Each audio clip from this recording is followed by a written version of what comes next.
வணக்கம். நான் ராஜி. ஒரு சில வார்த்தைகள் நம்ம அடிக்கடி கேள்விப்பட்ட மாதிரி இருக்கும். அதில் ஒன்று வந்து அதாவது உடல்நிலை சம்மந்தப்பட்ட விஷயம் அப்படின்னு பார்க்கும்போது ஃபுட் பாய்சனிங் அப்படின்னு ஒரு விஷயம். ஸோ ஃபுட் பாய்சன் ஆகிடுச்சு, அதனால அவங்களுக்கு வந்து வாந்தி ஏற்பட்டது, பேதி ஏற்பட்டது, அதாவது வாமிட்டிங் வந்தது, அதே மாதிரி டயோரியா ஏற்பட்டது அப்படின்னு நம்ம சொல்கிறோம். ஸோ இந்த ஃபுட் பாய்சனிங், ஸோ உணவு எப்போ நஞ்சாக நமக்கு மாறுது, எதனால் இதெல்லாம் நடக்குது அப்படின்னு பார்த்தீங்கன்னா இதுக்கு நிறைய காரணங்கள் இருக்குது. அதாவது நம்ம சாப்பிடக்கூடிய உணவு பாதிக்கப்பட்டிருந்தால், அதாவது கண்டாமினேட் ஆகிருந்தது அப்படின்னா அதில் வந்து ஏதோ ஒரு கெமிக்கலால் அல்லது ஏதோ ஒரு பாய்சன் அல்லது ஏதோ ஒரு நுண்கிருமி பாக்டீரியாவோ அல்லது பாக்டீரியல் டாக்ஸின்ஸாலேயோ வந்து கண்டாமினேட் ஆகிருந்து அதை வந்து நம்ம சாப்பிட்டோம் அப்படின்னா கண்டிப்பாக வந்து, அல்லது அதே மாதிரி ஒரு சில வகையான காளான்கள் இதெல்லாம் சாப்பிட்டா நிச்சயமாக நம்ம உடம்புக்கு அது வந்து நஞ்சா மாறும். ஒரு சில பொருட்கள் வந்து பார்த்திங்க அப்படின்னா சில வகையான பூஞ்சி, அதாவது இப்போ ப்ரெட்டெல்லாம் பார்த்திங்க அப்படின்னா அந்த எக்ஸ்பைரி டேட் முடிஞ்சதுக்கப்புறம் நம்ம பார்க்கல அதில் அந்த பூஞ்சி வளர்ந்துருக்கும், நமக்கு தெரியும்.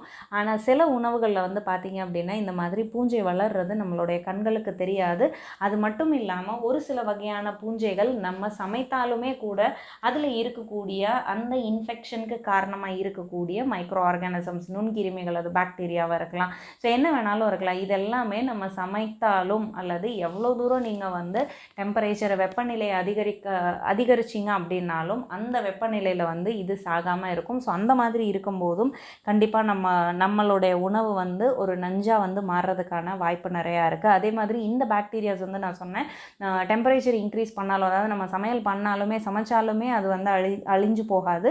ஸோ இந்த பாக்டீரியாஸ் நம்மளுடைய உடம்புல வந்து வளர ஆரம்பிக்கும். ஸோ அப்படி வளரும்போது இந்த மாதிரியான பிரச்சனைகள் வரலாம். ஸோ வாமிட்டிங், ஸோ அந்த ஒவ்வாமை அப்படிங்கிற ஒரு விஷயம் வந்து வர்றதுக்கான வாய்ப்பு இருக்கலாம் அப்படின்னு சொல்லியிருக்காங்க. அண்ட் அதே மாதிரி இன்னொரு காரணம் என்ன அப்படின்னு பார்த்தீங்கன்னா பேக்டு ஃபுட்ஸ். ஸோ அப்போது நம்ம வந்து இப்போ நிறையா வந்து ப்ரிசர்வ்டு ஃபுட்ஸ், பதப்படுத்தப்பட்ட உணவுகள் தான் வந்து நம்ம வாங்கி யூஸ் பண்ணிகிட்ருக்கோம். ஸோ அதை வந்து சரிவர நம்ம வந்து சமைக்கலை, அதுக்கு தேவையான ஹீட் வந்து நம்ம கொடுக்கல அப்படின்னாலும் இந்த பிரச்சனை வரலாம். ரெஃப்ரிஜிரேட்டர்லேருந்து டேரெக்டாக எடுத்து அப்படியே நம்ம சாப்பிட்றது, சூடு பண்ணாமல், இது எல்லாமே வந்து ஃபுட் பாய்சனிங்க்கு ஒரு வழிவகுக்கிறதுக்கான வாய்ப்புகள் வந்து அதிகமாக இருக்குது அப்படின்னு நம்ம சொல்லியிருக்காங்க. ஸோ இன்றைக்கி குறள் என்ன அப்படின்னு பார்த்துடலாம் வாங்க. அதிகாரம் நட்பு ஆராய்தல். குறள்: ஊதியம் என்பது ஒருவருக்கு பேதையார் கேண்மை ஒரீஇ விடல். ஒருவனுக்கு சிறந்த பேறு என கூறப்படுவது அறிவில்லாதவருடைய நட்பிலிருந்து விலகி நிற்றலே ஆகும். கண்டிப்பாக நம்மளுடைய நண்பர்கள் வந்து சரியானவர்களா அப்படின்னு ஆராய்ந்து பார்த்துட்டு அங்கே ஏதாவது பிரச்சனையாக இருக்குது, இல்லை சரியான நண்பராக வந்து இவங்க இருக்க முடியாது அப்படிங்கும்போது, அவங்களால பிரச்சனை வரும்னு தெரியும் போது அவங்ககிட்ட இருந்து விலகி இருக்கிறது வந்து நிச்சயமாக நமக்கு நல்ல ஒரு விஷயமாக தான் இருக்கும். இன்றைக்கி நாள் கண்டிப்பாக ஒரு நல்ல ஆரம்பமாக, நிச்சயமாக ஒரு புத்துணர்ச்சியான நாளாக இருக்கும் அப்படின்னு நான் நம்புகிறேன்.